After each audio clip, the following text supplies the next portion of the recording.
નમસ્કાર દર્શક મિત્રો, સ્વાગત છે આપનું ગુજરાત ન્યૂઝ પોરબંદરમાં। હું છું વાડા ટીશા આપની સાથે। આજના સમાચારો જોઈએ તે પહેલા એક નજર આજની હેડલાઇન્સ પર। આ હેડલાઇન્સના પ્રાયોજક છે ઝેવર, સ્વર્ણ સ્પર્શ સંપૂર્ણતાનો।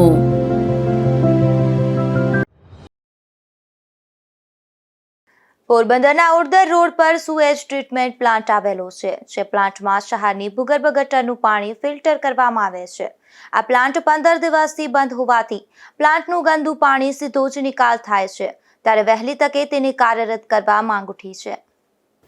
પોરબંદર શહેરની ભૂગર્ભ ગટરમાં જતું રોજનું હજારો લીટર પાણી શુદ્ધ થાય અને તે પાણી ખેડૂત સહિતનાઓને ઉપયોગી થાય તે માટે ઓડદર રોડ પર કરોડોના ખર્ચે 19.10 MLDનો સુએજ ટ્રીટમેન્ટ પ્લાન્ટ કાર્યરત કરવામાં આવ્યો હતો, પરંતુ તેનું સંચાલન અમદાવાદની એજન્સીને સોંપવામાં આવ્યા છે।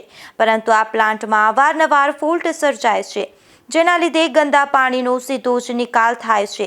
15 દિવસ પૂર્વે પ્લાન્ટ બંધ થઈ જતા ગંદા પાણીને શુદ્ધ કરવાની કામગીરી ઠપ થઈ છે અને ભૂગર્ભ ગટરના ગંદા પાણીનો શુદ્ધ કર્યા વગર જ નિકાલ થઈ રહ્યો છે, જેના લીધે નજીકના વિસ્તારમાં ગંદકી અને દુર્ગંધ જોવા મળે છે। 15 દિવસથી વધુ સમયથી આવી સ્થિતિ છે, તેમ છતાં મનપા દ્વારા તેને કાર્યરત કરવા તસ્દી લેવામાં આવતી નથી। પ્લાન્ટના ફરજ પરના કર્મચારીએ એવું જણાવ્યું હતું કે એચટી પેનલના બ્રેકરમાં બ્લાસ્ટ થતાં પ્લાન્ટ બંધ છે। બ્રેકરનું સમારકામ કરવા માટે મોકલવામાં આવ્યું છે, જે સમારકામ થઈને આવ્યા બાદ જ પ્લાન્ટ ફરી કાર્યરત થશે। ત્યારે આ મામલે મ્યુનિસિપલ કમિશનર પ્રજાપતિએ વહેલી તકે પ્લાન્ટ કાર્યરત થઈ જશે તેવી ખાતરી આપી છે। એસટીપી પ્લાન્ટ છે, ઘણા 15 દિવસે બંધ છે, પાણી એમને શૂટ કર્યા વગર નીકળે છે। એસટીપી પ્લાન્ટ ખાતે તપાસ કરતા એવું જાણવા મળ્યું છે કે બ્રેકર આવે છે, બ્રેકર સર્કિટ, એ બ્રેકર સર્કિટમાં કંઈક મુશ્કેલી ઊભી થયેલી છે અને પોરબંદર ખાતે એના રિપેરિંગ કરનાર કોઈ એજન્સી નથી અને એના કારણોસર આ જે બ્રેકર છે એને જુનાગઢ ખાતે રિપેરિંગમાં મોકલવામાં આવેલું છે અને મારા ઇજનેર દ્વારા જણાવ્યા મુજબ 2 થી 3 દિવસમાં રિપેર થઈને આવી જશે। રિપેર થયા બાદ તુરંત એની કાર્યવાહી કરવામાં આવશે। પ્રાપ્ત માહિતી મુજબ આ ફિલ્ટર પ્લાન્ટનું મેન્ટેનન્સ કરનાર એજન્સીને નગરપાલિકાના સમયથી એટલે કે છેલ્લા 4 વર્ષથી પૈસાની ચૂકવણી કરવામાં આવી નથી, જેને લઈને કરોડો રૂપિયા બાકી હોવાથી આ એજન્સી દ્વારા યોગ્ય કામગીરી કરવામાં ન આવતી હોવાના પણ આક્ષેપ થઈ રહ્યા છે। નિપુલ પોપટ સાથે અશોક થાનકી, ગુજરાત ન્યૂઝ, પોરબંદર। પોરબંદરની બોખીરા આવાસ યોજનામાં બનાવાયેલા દુકાનો હજી સુધી ફાળવવામાં આવી ન હોવાથી જર્જરિત બની છે અને હાલ દુકાનો અને માર્કેટ નશાખોરોનો અડ્ડો બની ગઈ છે। ત્યારે મ્યુનિસિપલ કમિશનરે દુકાનોના વેલ્યુએશન બાદ હરાજીની પ્રક્રિયા હાથ ધરવામાં આવશે તેવું જણાવ્યું છે। પોરબંદરના બોખીરા વિસ્તારમાં આવેલા આવાસ યોજનામાં 2448 ફ્લેટનું નિર્માણ કરાયું હતું। સાથે સાથે અહીં વસતા હજારો લોકોને જીવન જરૂરી ચીજવસ્તુઓનું નજીકમાં જ મળી રહે તે માટે દૂર દૂર સુધી ધક્કા ખાવા ન પડે તે માટે 2 સ્થળોએ દુકાનો સાથે 2 વિશાળ માર્કેટનું નિર્માણ કરાયું હતું, જેમાં દુકાનો ઉપરાંત શાકભાજી વેચાણ માટેના થડા બનાવવામાં આવ્યા છે, પરંતુ હજુ સુધી બંને માર્કેટનું લોકાર્પણ ન થતા આવાસમાં રહેતા લોકોને શાકભાજી, દૂધ, ફ્રૂટ અને અનાજ કરિયાણાની જીવન જરૂરિયાત વસ્તુઓ માટે બોખીરા ગામમાં અથવા તો પોરબંદર શહેર સુધી આવવું પડે છે, જેના લીધે તેઓને આવવા જવાનો ખર્ચ અને સમય બંનેનો વ્યય થાય છે। બીજી તરફ માર્કેટ પણ જર્જરિત હાલતમાં જોવા મળી રહી છે અને સમગ્ર માર્કેટમાં ગંદકીના ગંજ ખડકાયા છે। ત્યારે આ મામલે મ્યુનિસિપલ કમિશનર પ્રજાપતિએ જણાવ્યું હતું કે માર્કેટની દુકાનોની વેલ્યુએશનની પ્રક્રિયા હાલ ચાલુ છે, આથી તેના ભાવો નક્કી થયા બાદ હરાજીની કામગીરી હાથ ધરવામાં આવશે। નિપુલ પોપટ સાથે અશોક થાનકી, ગુજરાત ન્યૂઝ, પોરબંદર। પોરબંદર નગરપાલિકાના ધરમપુર વિસ્તારમાં હાઉસ ટેક્સની રકમમાં ભ્રષ્ટાચાર થયો હોવાના આક્ષેપો થયા છે। આ મામલે પૂર્વ કાઉન્સિલર દ્વારા મ્યુનિસિપલ કમિશનરને રજૂઆત કરવામાં આવી હતી। હાલ અરજદારોના ટેક્સના પૈસા નવા બિલમાં ચડીને આવતા અરજદારોની જાણ થઈ હતી। પોરબંદર નગરપાલિકામાં થોડા વર્ષ પૂર્વે ધરમપુર ગામનો સમાવેશ કરવામાં આવ્યો હતો. આ ગામના સમાવેશ થયા બાદ ધરમપુર ગામના આસામીઓના ટેક્સની રકમની ભરપાઈ ધરમપુર ખાતે શરૂ કરવામાં આવી હતી, જેમાં છેલ્લા 3 વર્ષ દરમિયાન અમુક આસામીઓની વેરાની ભરપાઈ કરવામાં આવી હતી અને તેમની પહોંચ પણ આસામીઓ પાસે જ છે, પરંતુ આ રકમ નગરપાલિકાને મળી ન હતી, જેથી આવા આસામીઓને આ વર્ષના વેરાના બિલમાં જૂની રકમના 18% વ્યાજ સાથે આવી હતી, જેથી આ આસામીઓને જાણ થઈ હતી કે તેમને ભરપાઈ કરેલ વેરાની રકમની ઉચાપાત કરી ભ્રષ્ટાચાર કરવામાં આવ્યો છે.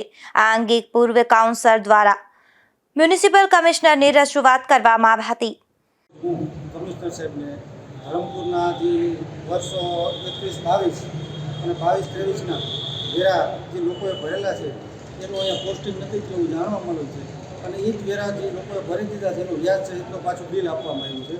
તો સાહેબને આના પહેલાં મેં 1 મહિના દિવસ પહેલાં અરજી કરીને એ જ કીધું હતું કે સાહેબ આનું ન્યાય માટે કંઈક આગળની પ્રક્રિયા કરી અને યોગ્ય નિર્ણય લેવા માટે થઈ અને કરવામાં આવે. મને અહીંયા એવું જાણવા મળેલ છે કે 5 થી 6 બુકો અંદાજે જેનો કોઈ પોસ્ટિંગ અમારી પાસે થયું જ નથી. લોકોએ પૈસા જે તે સમયે ધરમપુર ત્યાં એની વોર્ડ ઓફિસમાં ભરેલા છે અને અહીંયા એનો કોઈ રેકોર્ડ નથી મળતો. હવે લોકોને એના પૈસાનું પાછું વ્યાજ ભરવાની અત્યારે નોબત આવી છે. તો પોતાની કમાણીના નાના માણસોની કમાણીના જે પૈસા છે કાંઈના રિફંડ મળવા જોઈએ અને કાંનું યોગ્ય નિરાકરણ વહેલી તકે થવું જોઈએ. એવી મેં કમિશનર સાહેબને અત્યારે રજૂઆત કરેલી છે. ધરમપુર રાજીવનગર વિસ્તારના લોકો વેરાના 20 રૂપિયા અગાઉને ભર્યા છે, છતાં એ લોકોને બિલમાં જમા થયા નથી, હજી આવે છે. તો એ બાબતમાં ધરમપુર વિસ્તારમાં અગાઉ જે વેરા ઉઘરાવેલા હોય અને જમા ન કરેલા હોય અને જે લોકોએ વેરો ભર્યો છે એમને ફરીથી વેરો ભરવાનો આવે છે, એ બાબતે રજૂઆતો મળેલી છે. આ બાબતે ઘણા કિસ્સાઓમાં જે તે ઉમેદવાર જે તે અરજદાર દ્વારા અસલમાં જે પહોંચ રજૂ કરવામાં આવી છે એ પહોંચનો અભ્યાસ કરી અને ખરેખર આવી પહોંચો મહાનગરપાલિકા તત્કાલીન નગરપાલિકા દ્વારા ઇસ્યુ કરવામાં આવેલી છે કે કેમ એની ખાતરી કરી અને જો ખરેખર આવી પહોંચો કોર્પોરેશન દ્વારા ઇસ્યુ કરવામાં આવેલી છે જે તે સમયે તો જે કર્મચારીને આ પહોંચો આપવામાં આવેલી છે એ કર્મચારી દ્વારા ખરેખર એના વેરા ભરપાઈ કરવામાં આવેલા છે કે કેમ કોર્પોરેશનમાં એની ખાતરી કરવામાં આવશે. અને જો આવા વેરા તેઓ દ્વારા ઉઘરાવીને જમા નહીં કરાવેલા હોય તો એની સામે નિયમનની જે કાર્યવાહી કરવા પાત્ર હશે એ તમામ કાર્યવાહી કરવામાં આવશે. અંદાજ કેવડી રકમ હશે? કેટલા અરજદારો હશે અંદાજ? અરજદારનો આંકડો અને જે રકમ છે મને હાલ યાદ નથી, પણ લગભગ આવી 30 થી 40 પ્રકારની અલગ અલગ અરજીઓ મળેલી છે અને અમારી શાખા દ્વારા એનો અભ્યાસ ચાલુ છે અને અભ્યાસ કરીને કાર્યવાહી કરવાની થાય છે ચોક્કસપણે કરવામાં આવશે. ધરમપુર ગામે અંદાજે 500 જેટલા આસામીઓએ આ પ્રકારની વેરાની રકમની ઉચાપાત કરવામાં આવી હોવાનો અંદાજ છે. ત્યારે આ અંગે તપાસ કરવામાં આવે તો લાખો રૂપિયાનું ભ્રષ્ટાચાર સામે આવે તેમ છે. જો કે આ મામલે મ્યુનિસિપલ કમિશનર પ્રજાપતિએ યોગ્ય તપાસ કરી અને કાર્યવાહીની ખાતરી આપી છે. નિપુલ પોપટ સાથે અશોક થાનકી, ગુજરાત ન્યૂઝ, પોરબંદર. પોરબંદરના મહાનગરપાલિકા ખાતે આવેલ આધાર કાર્ડ સેન્ટરમાં ટેકનિકલ પ્રોબ્લેમને લઈ અને આજે બપોર સુધી સેન્ટર બંધ રહ્યું હતું, જેને લઈને અહીં આધાર કાર્ડની કામગીરી માટે આવેલા અરજદારોને મુશ્કેલી વેઠવી પડી હતી. પોરબંદર મહાનગરપાલિકા કચેરી ખાતે આધાર કાર્ડ સેન્ટર આવેલા છે. આ સેન્ટરમાં 2 સિસ્ટમ મારફતે આધાર કાર્ડની કામગીરી કરવામાં આવે છે. આ સેન્ટર ખાતે પોરબંદર શહેર ઉપરાંત ગ્રામ્ય પંથકમાંથી પણ અનેક અરજદારો આધાર કાર્ડની કામગીરી માટે આવતા હોય છે, પરંતુ કોઈ કારણોસર આજે સવારથી બપોર સુધી આધાર કાર્ડ સેન્ટર બંધ રહ્યું હતું, જેને લઈને અહીં આધાર કાર્ડની કામગીરી માટે આવતા અરજદારોને ભારે મુશ્કેલી વેઠવી પડી હતી. આ સેન્ટરમાં કોઈ ટેકનિકલ ખામીને લઈને બપોર સુધી આ સેવા બંધ રહી હોવાનું પણ જાણવા મળ્યું હતું. અશોક થાનકી, ગુજરાત ન્યૂઝ, પોરબંદર. પોરબંદરના ધન્યતા ફિઝિયોથેરાપીના ડોક્ટર સિદ્ધાર્થ ગુકાણી તથા તેમની ધન્યતા ટીમ દ્વારા એક કેમ્પનું આયોજન કરવામાં આવ્યું હતું, જેમાં ઉદ્યોગનગર ખાતે મામાદેવના મંદિરમાં આ કેમ્પ યોજાતા દર્દીઓએ મોટી સંખ્યામાં લાભ લીધો હતો. આ આયોજનમાં કરોડરજ્જુના દુખાવા માટે તથા પગના સાંધા અને ટ્રોમાના કારણે થયેલી ઇન્જરીના રોગના નિષ્ણાત ડોક્ટરો દ્વારા તમામ દર્દીઓની તપાસ કરી સારવાર અને સલાહ આપવામાં આવી હતી. આ કેમ્પમાં લગભગ 250થી વધુ દર્દીઓએ સુપર સ્પેશિયાલિસ્ટ ડોક્ટરના નિદાન અને સારવારનો લાભ લીધો હતો. ડોક્ટર સિદ્ધાર્થના જણાવ્યા અનુસાર તમામના દવાઓ અને સાથે 5 દિવસની ફિઝિયોથેરાપી વિનામૂલ્યે કરવામાં આવી હતી. આ કેમ્પમાં રાજકોટ સેલ્બી હોસ્પિટલના ડોક્ટર રવિ લુઠારિયા, ડોક્ટર દીક્ષિત સવજાણિયા, ડોક્ટર હાર્દ વસાવડા અને ડોક્ટર મૌલિક ગુસાઈએ પોતાની સેવાઓ આપી. સાથે સાથે સેલ્બી હોસ્પિટલના દેવેન શિહોરી અને કુનાર જોશી સહિતના મેનેજરો પણ હાજર રહ્યા હતા. આ કેમ્પમાં ડોક્ટર અશોક ગોહિલ, નાથાભાઈ ગુકાણી અને કેતનભાઈ કોટિયા સહિતના મહાનુભાવોએ હાજરી આપી હતી.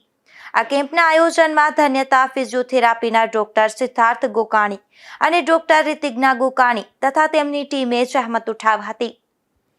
અશોક થાનકી, ગુજરાત ન્યૂઝ, પોરબંદર. ખેલ મહાકુંભ અંતર્ગત જામ કલ્યાણપુર તાલુકા કક્ષાની ચેસ સ્પર્ધાનું આયોજન જામરાવલ ખાતે યોજાયું હતું, જેમાં 150 જેટલા બાળકોએ ભાગ લઈ પોતાની બુદ્ધિ પ્રતિમા અને સમય પરની એક ચાલ આખી બાજી પલટાવવાની રમત રમી હતી. ખેલ મહાકુંભની આ સ્પર્ધામાં અંડર 11 ભાઈએજ ગ્રુપ અંતર્ગત ગુરાણા ગામના ધ્યેય જિગ્નેશભાઈ મોટાએ ધીરજ, નિર્ણય ક્ષમતા અને બુદ્ધિપૂર્વકની ચાલ ચાલી અને તાલુકામાં તૃતીય સ્થાન પ્રાપ્ત કરી ગુરાણા ગામને ગૌરવ અપાવ્યું હતું. તો આ સ્પર્ધામાં આશરે 150 જેટલા બાળકોએ ભાગ લઈ પોતાની બુદ્ધિ, પ્રતિભા અને સમય પરથી એક ચાલ આખી બાજી પલટાવવાની રમત રમી હતી, જેમાં કન્વીનર તરીકે માલદેવભાઈ ભાટિયાએ જહેમત ઉઠાવી હતી. આ પ્રસંગે શાળા પરિવાર અને વિવિધ શાળાના આચાર્યો ઉપસ્થિત રહ્યા હતા. સમગ્ર કાર્યક્રમનું સંચાલન ગુરાણા ગામના જિગ્નેશભાઈ મોઢાએ કર્યું હતું. ત્યારે શાળાના આચાર્ય રાજેશ ગામી સહિતના શિક્ષકગણ દ્વારા ધ્યેયને શુભેચ્છાઓ પાઠવાઈ હતી. અશોક થાનકી, ગુજરાત ન્યૂઝ, પોરબંદર. પોરબંદરની પેરેડાઇઝ સુપરમાર્કેટની 60 દુકાનોની હરાજી માટે 3 વર્ષ પૂર્વે 3 પ્રયાસ નિષ્ફળ ગયા હતા. બાદમાં દુકાનો પડતર હોવાથી જર્જરિત હાલતમાં ફેરવાઈ ગઈ છે. ત્યારે હવે મહાનગરપાલિકાએ આજે આ માર્કેટની તમામ દુકાનોની હરાજી કરવાનું જાહેર કર્યું હતું, પરંતુ 3 જ લોકો આગળ આવતા આ હરાજી મુલતવી રાખી હતી.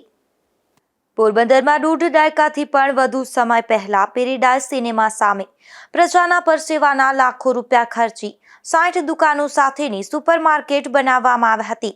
નિર્માણ થયા બાદ તેનું વર્ષો સુધી લોકાર્પણનું મુહૂર્ત જ ન આવતા આ માર્કેટ જર્જરિત થઈ ગઈ હતી અને બિસ્માર હાલતમાં રહેલી માર્કેટ આવારા તત્વોના અડ્ડા સમાન બની ગઈ હતી. જે અંગે અનેક રજૂઆત બાદ પાલિકાએ 3.5 વર્ષ પૂર્વે વધુ એક વખત પ્રજાના લાખો રૂપિયાના ખર્ચે તેનું સમારકામ કરાવ્યું હતું અને ત્યારબાદ ઓક્ટોબર 2022માં તેની હરાજીની કાર્યવાહી શરૂ કરી હતી, જેમાં ડિપોઝિટ તથા ભાડાની ઊંચી રકમ હોવાથી કોઈ વેપારીને પરવડે તેમ ન હોવાથી કોઈ હરાજીમાં આગળ આવ્યું ન હતું. આથી પાલિકા દ્વારા આ દુકાનોની હરાજી માટે 3 પ્રયાસો કર્યા છતાં સફળતા મળી ન હતી. ત્યારબાદ છેલ્લા 3 વર્ષથી દુકાનો પડતર હાલતમાં છે. માર્કેટના અંદરના ભાગે ઝાડે ઝાકડા ઉગી નીકળ્યા છે, શટરોમાં કાટ લાગી ગયો છે અને મોટા ભાગની દુકાનોની દિવાલોમાં તિરાડો પણ પડી ગઈ છે. ત્યારે હવે મહાનગરપાલિકાએ આગામી 17 નવેમ્બરના રોજ 60 દુકાનોની હરાજી કરવાનું જાહેર કરાયું છે અને અપસેટ પ્રાઇસ 3.5 લાખથી 5.5 લાખ સુધીની રાખવામાં આવી છે અને દુકાનો 15 વર્ષના ભાડા પટ્ટેથી આપવાનું જાહેર કરાયું છે. પરંતુ તેમ છતાં આજે હરાજીના દિવસે લોકોએ ઓછો રસ દાખવ્યો હોય તેમ માત્ર 3 જ લોકો આગળ આવતા હરાજી મુલતવી રાખી આગામી દિવસોમાં હરાજી કરવામાં આવશે તેવું જાહેર કરાયું છે. નિપુલ પોપટ, ગુજરાત ન્યૂઝ, પોરબંદર. બરડા પંથકના ફટાણા ગામે કુમાર શાળા ખાતે કાર્યક્રમનું આયોજન થયું હતું, જેમાં સિસ્લી કલ્ચર બાળ વૈજ્ઞાનિક પ્રદર્શન યોજાયું હતું. આ પ્રદર્શનમાં 60 જેટલા વિદ્યાર્થીઓએ ભાગ લીધો હતો. આ બાળ વૈજ્ઞાનિક પ્રદર્શન ફટાણા કન્યા શાળામાં અભ્યાસ કરતી વિદ્યાર્થીની કુમારી સાદ્યા જાનવીના વરદ હસ્તે રિબિન કાપી ખુલ્લું મૂકવામાં આવ્યું હતું. આ પ્રદર્શનમાં સિસ્લી પેસેન્ટર શાળા, શિંગડા પ્રાથમિક શાળા, ફટાણા કુમાર શાળા, ફટાણા કન્યા શાળા, કુણવદર પ્રાથમિક શાળા, મોરાણા પ્રાથમિક શાળા, મજીવાણા પ્રાથમિક શાળા, સોઢાણા કુમાર શાળા અને સોઢાણા કન્યા શાળા સહિતની શાળાના 60 જેટલા વિદ્યાર્થીઓ તથા 10 જેટલા માર્ગદર્શક શિક્ષકોએ ભાગ લીધો હતો. આ તમામ વિદ્યાર્થીઓને પ્રમાણપત્ર અને ઇનામો આપી સન્માનિત કર્યા હતા. આ પ્રદર્શનમાં જલ્પાબેન સિસોદિયા, રાજેશભાઈ ખરા, નિધિબેન દત્તાણી અને પ્રિયાંકભાઈ રાઠોડ દ્વારા શ્રેષ્ઠ કૃતિઓ પસંદ કરવા નિર્ણાયક તરીકેની કામગીરી કરી હતી. આ પ્રદર્શનની સફળ બનાવવા તરલાબેન સોલંકી, ભાવનાબેન ડાકી, નીતાબેન જાદવ અને હર્ષદબેન મારુ તેમજ ફટાણા કન્યા શાળાના આચાર્ય નીમુબેન સાદિયા સહિતના વિજ્ઞાન શિક્ષકો અને માર્ગદર્શકોએ જહેમત ઉઠાવી હતી. ધીરુભાઈ નિમાવત, ગુજરાત ન્યૂઝ, બગવદર. બરડા પંથકના બગવદર ગામ ખાતે પીજીવીસીએલ કચેરીએ કાર્યક્રમ યોજાયો હતો, જેમાં વીજ સલામતી જાગૃતતા અંગેનો પરિસંવાદ યોજવામાં આવ્યો હતો. આ કાર્યક્રમમાં પોરબંદર વર્તુળ કચેરીના અધિકારીઓ તેમજ મજીવાણા, ભૂમ્યાવદર અને મોટવાડા ગામ સહિતના વિસ્તારના 66 કેવીના અધિકારીઓ તેમજ સ્ટાફ હાજર રહી સબ ડિવિઝન દ્વારા વીજ સલામતી અંગેનો પરિસંવાદ કાર્યક્રમનું આયોજન કરવામાં આવ્યું હતું, જેમાં પોરબંદર વર્તુળ કચેરીના પીજીવીસીએલના અધિક્ષક કાર્યપાલક ઇજનેર વીજી ડઢાણિયા, બગવદર સબ ડિવિઝનના ઇન્ચાર્જ નાયબ ઇજનેર NH વિશાણા અને મજીવાણા સબ ડિવિઝનના નાયબ ઇજનેર ગાતેર તેમજ પોરબંદર વર્તુળ કચેરીના રૂરલ ડિવિઝન અધિકારીઓ અને કર્મચારીઓ હાજર રહ્યા હતા. ત્યારે અધિક ઇજનેર દ્વારા સલામતી સેફટી અંગેનું સૂચન કરાયું હતું તેમજ પીજીવીસીએલને લગતી કામગીરીમાં વર્ષ 2025-26માં સારી કામગીરી કરતા અધિકારીઓ તથા કર્મચારીઓ તથા કોન્ટ્રાક્ટરોનું પ્રમાણપત્ર આપી અને સન્માન કરવામાં આવ્યું હતું. તથા આ કાર્યક્રમમાં પીજીવીસીએલમાંથી રિટાયર્ડ થયેલા અધિકારીઓ તેમજ કર્મચારીઓને રૂબરૂ બોલાવી તેમના સમયમાં સારી કામગીરી કરવા બદલ તેમનું પણ સન્માન કરવામાં આવ્યું હતું. ધીરુભાઈ નિમાવત, ગુજરાત ન્યૂઝ, બગવદર. પોરબંદરમાં કોસ્ટલ હાફ મેરેથોનનું આયોજન કરવામાં આવ્યું હતું, જેમાં 1522 સ્પર્ધકોએ ઉત્સાહભેર હાલની કડકડતી ઠંડીમાં પણ દોડ લગાવી હતી. તો આ તકે મંત્રીઓ પણ ખાસ ઉપસ્થિત રહ્યા હતા. પોરબંદરમાં રવિવારે વહેલી સવારે 6 વાગ્યે કડકડતી ઠંડીમાં ચોપાટી હાથીવાડા મેદાન ખાતે શ્રીરામસિંહ સ્વિમિંગ ક્લબ દ્વારા કોસ્ટલ હાફ મેરેથોનનું આયોજન કરવામાં આવ્યું હતું, જેમાં ગુજરાત તથા અન્ય રાજ્યોમાંથી 1522 દોડવીરો ભાગ લેવા ઉમટી પડ્યા હતા. આ સ્પર્ધામાં 2 kilometre kids run, 5 kilometre fun run, 5 kilometre smart run, 10 kilometre fitness run અને 21 કિલોમીટર હાફ મેરેથોન વિવિધ ઉંમરની કેટેગરી વાઇઝ યોજાઈ હતી. મેરેથોનનો પ્રારંભ કેન્દ્રીય મંત્રી ડોક્ટર મનસુખભાઈ માંડવિયા અને કેબિનેટ મંત્રી અર્જુનભાઈ મોઢવાડિયા અને કલેક્ટર HD ધાનાણી સહિતના મહાનુભાવોએ કરાવ્યો હતો. ચોપાટી હાથીવાડા ગ્રાઉન્ડથી રિલાયન્સ ફુવારો, જૂનો ફુવારો, કમલાબાગ, વીરભનુની ખાંભીથી બિરલા ઇન્દિરાનગરથી ઓરદર થઈ અને પરત બિરલા ઇન્દિરાનગર વીરભનુની ખાંભે થઈ પેરેડાઇઝ ફુવારાથી કલેક્ટર બંગલો થઈ કનકાઈ મંદિરવાળા ગેટ થઈ હાથીવાડા ગ્રાઉન્ડમાં મેરેથોન પૂર્ણ કરાઈ હતી. આ મેરેથોનમાં 6 વર્ષથી લઈ અને 90 વર્ષની ઉંમર સુધીના દોડવીરોએ ઉત્સાહભેર ભાગ લીધો હતો. સવારે રિપોર્ટિંગ પૂર્ણ થયા બાદ CPRની તાલીમ આપવામાં આવી હતી. ત્યારબાદ એક્સ્ટ્રીમ ફિટનેસ કિટ દ્વારા ઝુંબા ડાન્સ સાથે સ્ટ્રેચિંગ કરાવવામાં આવ્યા હતા. રૂટ ઉપર દર 2 કિલોમીટરે મંડપ ગોઠવી તેમાં પાણી, એનર્જી ડ્રિંક્સ માટેની વ્યવસ્થા કરાઈ હતી તેમજ અમુક અંતરે ડીજેની સગવડ પણ રાખવામાં આવી હતી. મેરેથોનમાં વિજેતાઓ માટે 1.5 લાખના ઇનામો રાખવામાં આવ્યા હતા તેમજ 5 સાયકલના લકી ડ્રો રાખવામાં આવ્યા હતા અને વિજેતાઓ માટે ટ્રોફી, ઈ-સર્ટિફિકેટ અને ફન રન સિવાયના તમામ દોડવીરો માટે મેડલ તથા ઈ-સર્ટિફિકેટ એનાયત કરવામાં આવ્યા હતા. નિપુલ પોપટ સાથે અશોક થાનકી, ગુજરાત ન્યૂઝ, પોરબંદર. પોરબંદરના શહેરીજનોની સૌથી મોટી સમસ્યાનો આવનારા દિવસોમાં અંત આવશે. શહેરની મધ્યથી પસાર થતા 2 ફાટકના કારણે લોકોને ભોગવવી પડતી મુશ્કેલીને લઈ અને તંત્ર હરકતમાં આવ્યું છે, જેમાં મહાનગરપાલિકા દ્વારા બંને ફાટક ખાતે ઓવરબ્રિજ, અંડરપાસ માટે સર્વે શરૂ કરાયો છે. પોરબંદર શહેરની મધ્યે પસાર થતા લીમડા ચોક ફાટક અને કડિયા પ્લોટ ફાટક દિવસમાં 20થી વધુ વખત બંધ થવાના કારણે લોકો મુશ્કેલી ભોગવી રહ્યા છે. લીમડા ચોક ફાટક સાથે 55થી 60 ગામડાઓ તેમજ સોમનાથ દ્વારકા રોડ, જામનગર રોડ અને ભાણવર રોડ જોડાયેલા છે, જ્યાં દિવસ દરમિયાન 20થી 25 વખત સ્ટર્નિંગ વખતે રેલવે ફાટક બંધ રહેતો હોય છે. દરેક રેલવે ફાટક પર આશરે 400થી 700 લોકો મળી દિવસ દરમિયાન હજારો માણસોની ટ્રાફિક જામને કારણે 10થી 15 મિનિટ અતિશય યાતનાઓ ભોગવવી પડે છે.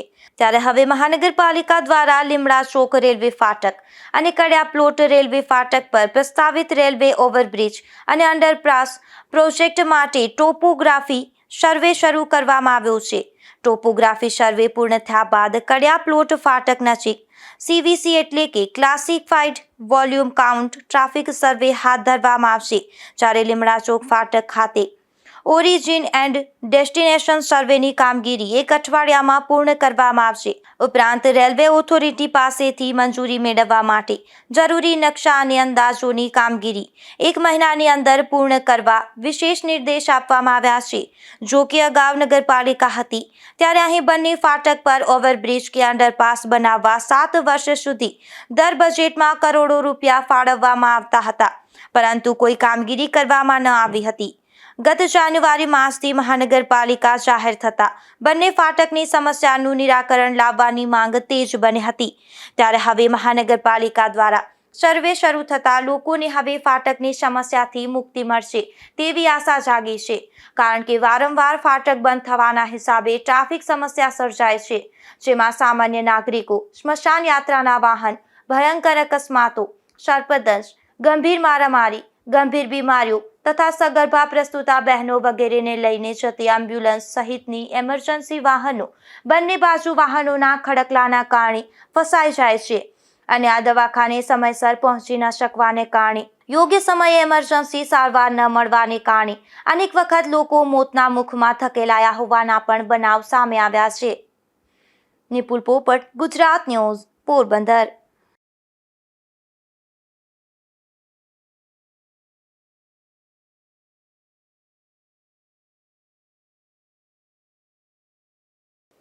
પોરબંદરના કુચડી ગામ નજીક આવેલા યુનિક રિસોર્ટમાં ગંભીર અકસ્માત સર્જાયો હતો, જેમાં એક યુવાને જીવ ગુમાવ્યો છે. આ ઘટનામાં લાઇટનો ટાવર ઉતારવા જતા રસ્તો તૂટી ગયો હતો, જેમાં રાજ નિલેશભાઈ ચૌહાણ નામના યુવાને ઈજાઓ થતા તેમનું મોત થયું હતું. પોરબંદરના ભારવાડા ગામેથી પણ દેશી દારૂની ભઠ્ઠી ઝડપાઈ છે, જેમાં પોલીસે ગુરડિયા ધારસીમ વિસ્તારમાં દરોડો પાડી દેશી દારૂ બનાવવાના સાધનો સાથે આથો પણ કબજે કર્યો હતો અને સૂરજ કેશુભાઈ સિંગરખિયા અને અજય વજજીભાઈ સાદિયા નામના શખ્સો સામે ગુનો નોંધી પોલીસે આ મામલે કાર્યવાહી હાથ ધરી હતી. પોરબંદરના ધરમપુર વાડી વિસ્તારના એક રહેણાંક મકાનમાંથી દેશી દારૂની મિની ભઠ્ઠી ઝડપાઈ છે, જેમાં પોલીસે કારુ જીવાભાઈ મોટવાડિયા નામના શખ્સની વાડીના મકાનમાં દરોડો પાડી દેશી દારૂ બનાવવાના આથા સહિતનો મુદ્દામાલ કબજે કર્યો હતો અને કારુને ઝડપી લઈ કાર્યવાહી હાથ ધરી હતી. પોરબંદરના ખાપટ વિસ્તારમાં રહેતી સોનલબેન મંજીભાઈ પરમાર નામની મહિલાના રહેણાંક મકાનમાં દેશી દારૂ હોવાની માહિતી પોલીસને મળી હતી, ત્યારે પોલીસે મકાનમાં દરોડો પાડી આ દેશી દારૂનો જથ્થો ઝડપી લીધો હતો અને મહિલાને ઝડપી લઈ કાર્યવાહી હાથ ધરી હતી. જતા ફરી એક નજર આજની હેડલાઇન્સ પર. આ હેડલાઇન્સના પ્રાયોજક છે ઝેવર, સુવર્ણ સ્પર્શ સંપૂર્ણતાનો.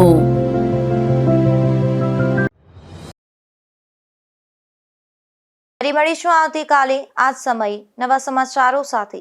ત્યાં સુધી રજા આપશો. નમસ્કાર.